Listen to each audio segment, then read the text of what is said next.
What's up, dudes? Chooch out here on the Begode Ex.N. And man, these are some brand new, beautiful, just cut mountain bike trails, guys. And these are, this was just the best spot I've ever rode at. And I know I keep saying that, guys, but I keep trying to look and really find some great places to bring you fresh content. And I really love it, man. Every time I get out there, I love it more. I got it set up with the brand new Clark pedals you see right here. These are the fully refined, updated Clark pedals. The last ones I had were the prototypes that I actually won the race on. I took those off this wheel and put on the brand new ones right here that he sent me. Dude, thank you so much. I love these pedals, guys. If you're looking for some good pedals, these are it. They are pricey, but they work well with the wheel, and they fold up the way they're made right there. They fold up with the Clark pads. And I got the Clark pads Gen 1 right here on the Begode Ex.N, and this is some depth in there, so you're kind of locked in, kind of like snowboard boots on this. And then I have the Alpine Star shoes on here, and I bought these shoes that you see me riding with to race in, and I bought these just because I was going to be going high speed on a actual road track. And I've actually really gotten adapted to these shoes, and I like them a lot. But the thing is, you have to have spiked pedals with them, because the bottom of these shoes are really hard. They're like motorcycle shoes. They're really hard, so they don't grip tape well, but they really stick exceptionally to pedals like these Clark pedals and the free motion pedals. Those free motion pedals, they work well on some wheels. On other wheels, they have a little bit of play. I can't get them right on some wheels, but the free motion pedals work really well. Like on my M Super Pro, I got them on there, and that thing is, they grip well with these shoes right here. And these Clark pedals, these probably definitely grip the best. And what I started doing, I saw everybody out there really having problems with the bent rims and everything on their wheel. And one thing I wanted to start doing myself to avoid having that problem, because I have dented a rim before. On my M Super Pro, it was like the week that I got my M Super Pro, guys, and I had like a low tire pressure, probably like 20 PSI, and I was like just ruthless on that thing, man. And I went jump over a curb, and I didn't have the power pads on. And I was so used to having the power pads on the side of it, whenever I went to go jump that new wheel over that curve or whatever, thinking I could just grip it, and bunny hop it, I was like, yeah, I'll be able to just grip it and bunny hop it. No way. You gotta have those pads, man. Even just to have that, just to have that toe with a little bit of force to pull up to get over a curve, it makes all the difference. And I didn't lift up enough, and I kind of impacted that curve quite hard. And I did dent my rim a little bit on that old wheel. And I'm seeing it on Facebook posts and whatnot, because people are really sending these wheels. And the veteran Sherman is one that's having the dented rim problems, unfortunately, and it's because a lot of people are running that thing at like 25 psi, and it grips well, and on one wheel you want to have all the grip you can get. I understand that, and it especially coming from riding dirt bikes, off-road, you want to have the right tire pressure, and going up there and getting above or getting above 35 psi off-roading on one wheel, you can really start sliding a little bit. But one thing I did is all right, I was like, let me try it. I'm going to pump this thing up to 35 psi, and I did right before this ride, and I'm going to just rip it. I'm going to try to get used to it. And so that's what I've been doing. I've rode this entire ride right here with 35 psi in this wheel with no suspension. And I really think, so this is the Begode Ex.N from Rev Rides. Rev Rides sent me this wheel, they sponsored it. If you want to go check out a good wheel that'll be better than this one right here that I'm riding for trail riding, they have the Begode EX in stock right now. And you could run that wheel with an extremely high PSI, avoid any problems of ever getting rim damage from hitting a rock or anything like that, and still have that suspension there.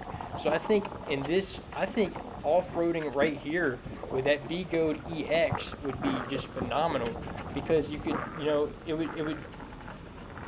you could have the high tire pressure and then still have the suspension there, you know. And this was a little bit rough in some places because it's a brand new trail. It's a Rocky Mountain trail, and it's not completely smooth yet. So, but you can still see, man, just with bending your knees a little bit, you can make it work. That's a high tire pressure right there. That's 35 psi ripping through here with no suspension, you know. And you really gotta use your body with it, but it works, you know. And then I don't have to worry about anything at all. I can impact a rock, I can jump anything, I can hit any root I want really, and I don't have to worry about causing any damage to that rim at all. And you don't want to do that, guys. If you can avoid that, that's something you really want to avoid, because taking apart that motor hub and everything is just a hassle if you do that, you know. So run the PSI that the thing recommends, man. I can't stress that enough.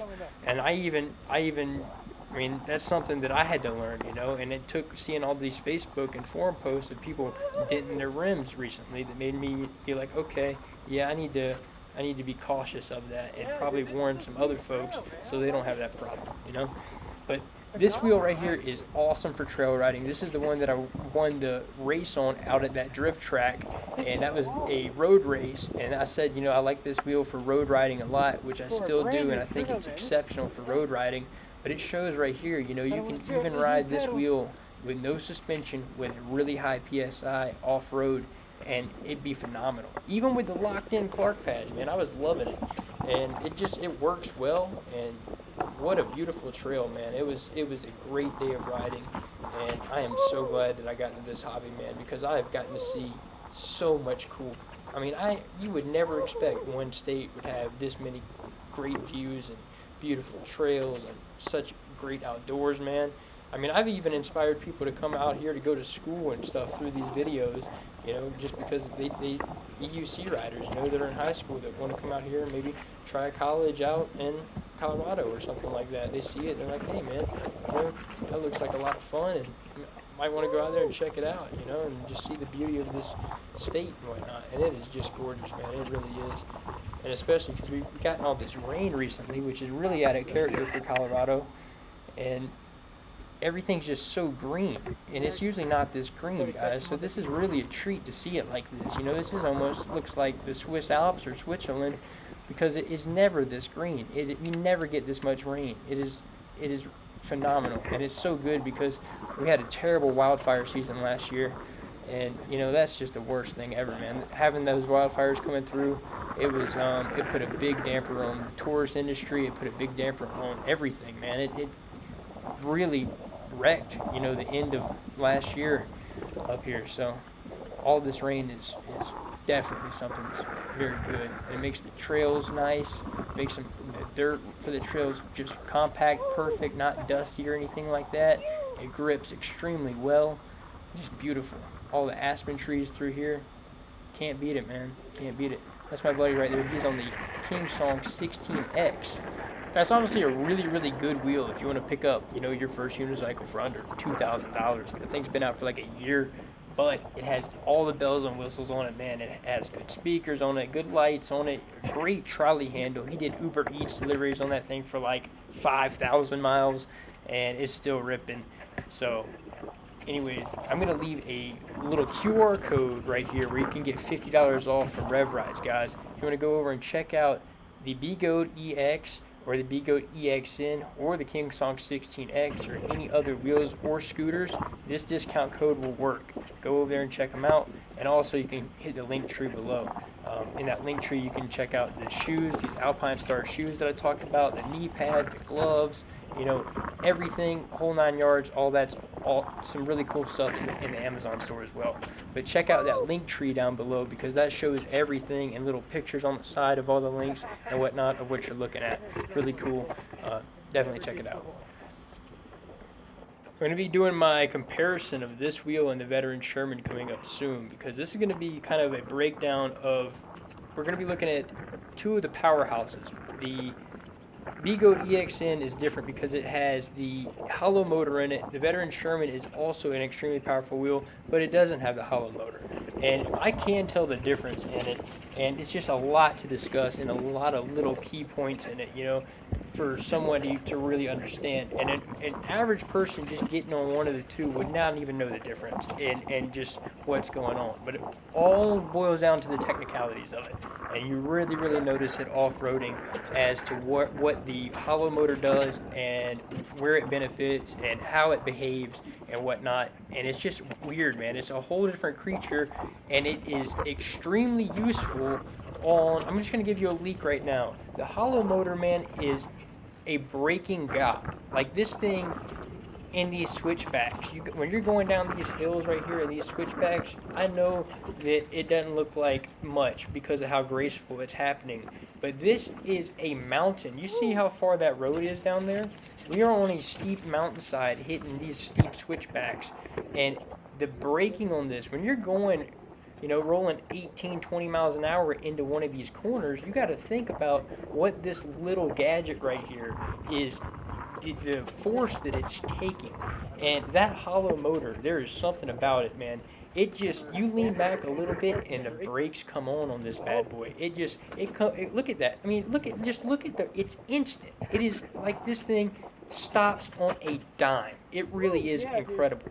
And especially with these Clark pads, man, I've gotten to the point where I can lean back on it and I got my feet planted hard and gripped in on these new Clark pedals, and man, it's instant. And I don't have to worry about over braking on it at all because I really trust this motor, the hollow motor on this thing, and I really, really trust that I can lean as hard as I want into my brakes and as hard as I want into my acceleration, off-road especially, and it's not going to give me any problems. It really is not going to give me any issues whatsoever.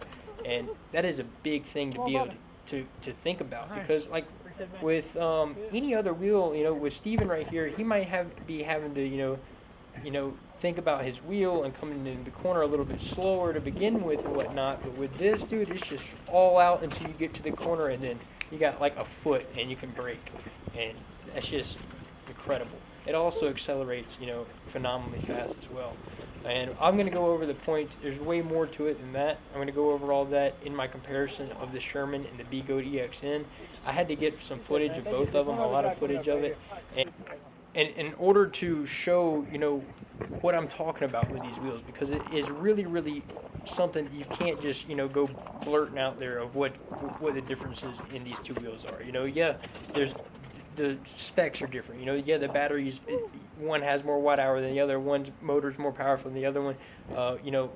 One thing though that people haven't talked about, and one thing that you wouldn't notice unless you're really riding like trails like this or whatnot, you would never notice it riding flat ground, is the leverage point of these pedal hangers. So with the hollow motor on this wheel, guys, you got to think there's 2 points of contact where these pedal hangers are going in, as opposed to one centralized on your axle. Actually, there's 4 points of contact on each side, so we need to talk about that in the next video.